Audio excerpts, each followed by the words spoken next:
Di sini aku bingung mau ngapain karena aku ngerasain gabut padahal tugasnya banyak. Terus akhirnya aku nggak jelas. Karena aku ingat kalau aku ada tugas. Akhirnya aku ngerjain itu sambil minum-minum manja. Pas tugasnya udah selesai, aku bingung mau ngapain lagi. Terus akhirnya aku ingat kalau aku belum membaca buku. Ya, ini buku bacaan aku, guys.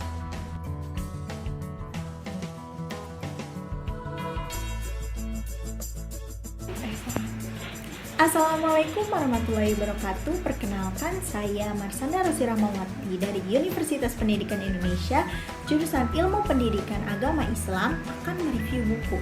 Buku apa ya? Buku ini. Ternyata Adam dilahirkan. Ya, judul bukunya Ternyata Adam Dilahirkan ditulis oleh Agus Mustafa yang dulunya adalah seorang wartawan di salah satu koran Indonesia.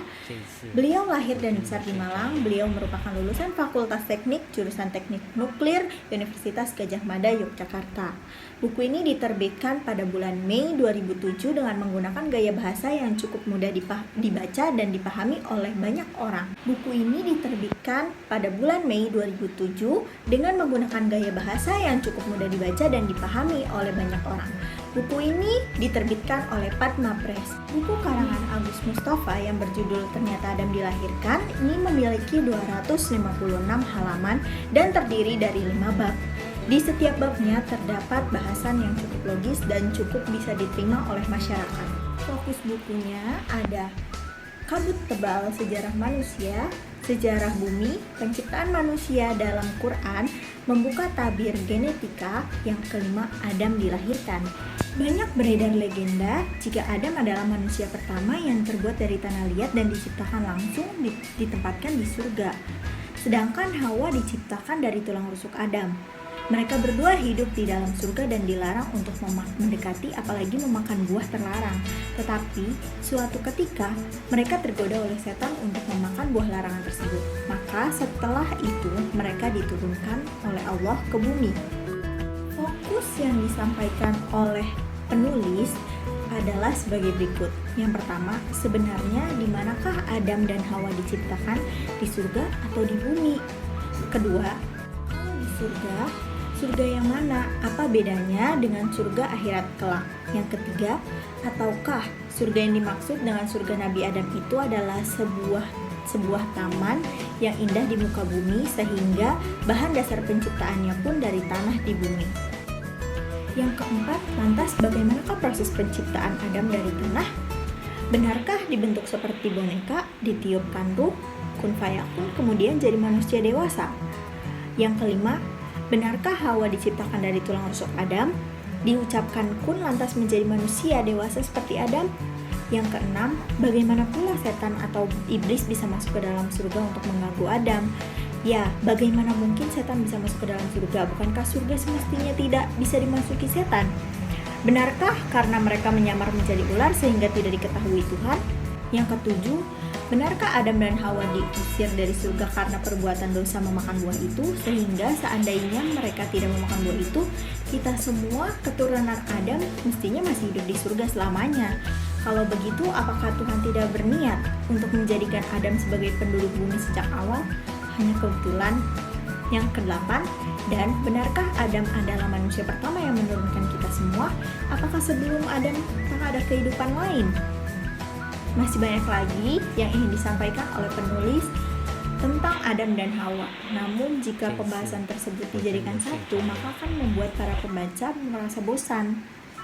Cerita Adam dan Hawa cukup membuat kita bingung tentang kebenaran yang sesungguhnya, karena banyak sekali simpang siur yang beredar tentang hal tersebut. Hal ini disebabkan oleh bercampurnya informasi dari beberapa agama besar di dunia, seperti Yahudi, Nasrani, dan Islam.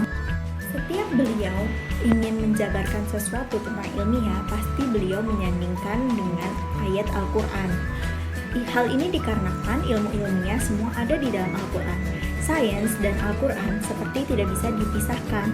Karena pada zaman sekarang mulai banyak para ilmuwan yang membuktikan bahwa apa yang tertulis di Al-Quran itu adalah benar dan bisa dibuktikan secara ilmiah. sehingga bisa diterima oleh logika manusia karena banyak sekali makna tersirat yang tidak semuanya bisa dilarikan begitu saja tanpa bukti dengan ilmu ilmiah. Selanjutnya kita lanjut ke bab 3, yaitu penciptaan manusia dalam Al-Quran. Di dalam Al-Quran, banyak sekali ayat yang menceritakan tentang pembentukan manusia. Bahan dasar pembentukan manusia sangat beragam di dalam Al-Quran. Salah satu ayat yang memberikan petunjuk jika manusia terbuat dari tanah adalah di Quran surat Shad ayat 71 yang artinya, "Ingatlah ketika Tuhanmu berfirman kepada malaikat, sesungguhnya aku akan menciptakan manusia dari tanah."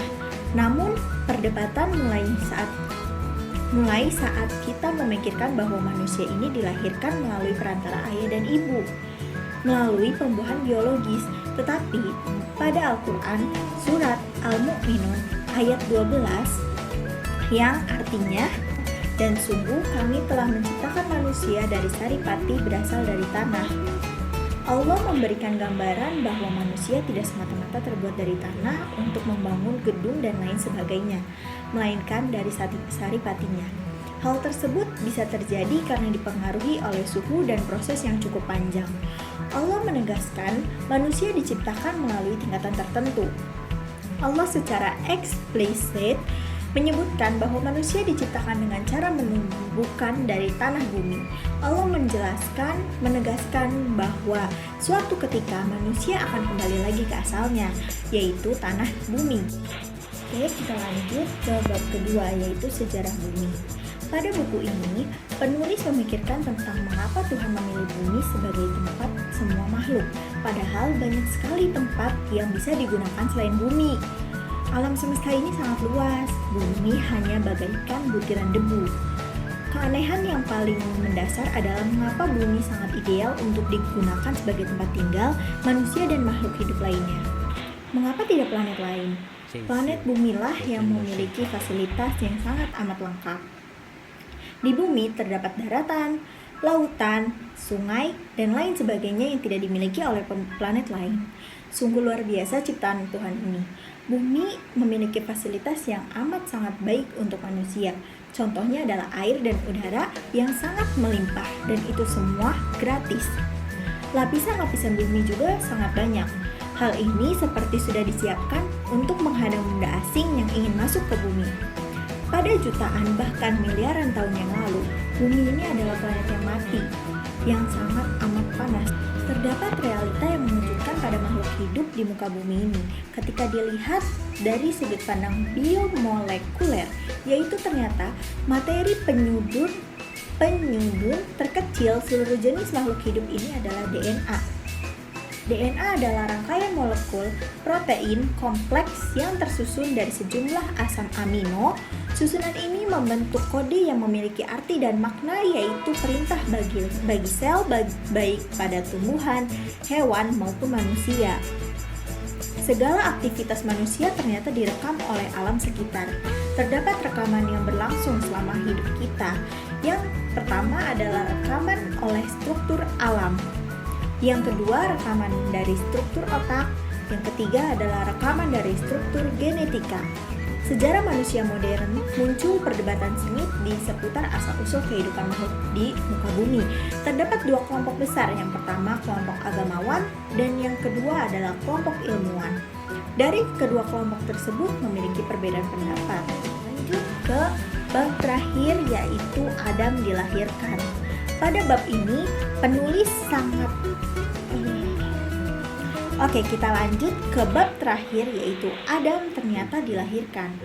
Pada bab ini penulis memberikan opini bahwa Adam benar-benar dilahirkan.